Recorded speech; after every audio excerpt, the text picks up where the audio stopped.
Social మీడియాలో కొన్ని వీడియోలు చూస్తే చిరాకు పట్టుద్ది. అలాంటి ఒక వీడియోలో ముందు విశ్వం చూపిస్తారు, తర్వాత సోలార్ సిస్టమ్, తర్వాత మన భూమి, ఆ తర్వాత మన దేశం, తర్వాత మన ఊరు, ఊర్లో ఇల్లు, ఇంట్లో మనల్ని అని ఒక మనిషిని చూపించి, చూసారా అతి విశాలమైన ఈ విశ్వంలో మనమెంత, అణువంతా, ఇంత మాత్రానికి మనం ఏదో తెగ బెంగపడిపోతూ ఉంటాము.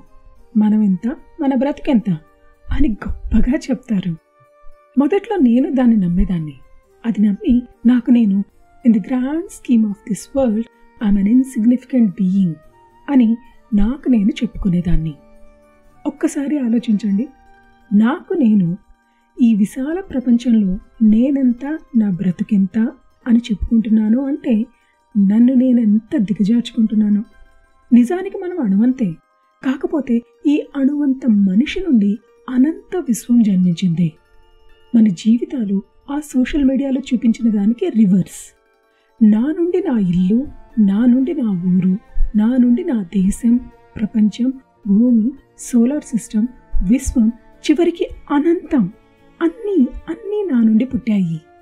అవి నా నుండి పుట్టాయి అంటే నేను వాటికి శారీరకంగా జన్మ ఇచ్చా అని కాదు. ఒక మనిషిగా నేను వాటికి గుర్తింపు ఇచ్చాను, వాటికి ఎనర్జీ ఇచ్చాను. ఇవేవి నేను ఇవ్వనప్పుడు వాటి ఉనికి కూడా నాకు తెలియదు. నా ప్రపంచంలో వాటికి స్థానం లేదు. నా ప్రపంచంలో వాటి ఉనికికి మూలం నేను. నా ప్రపంచం అంతా నా నుండే పుట్టింది.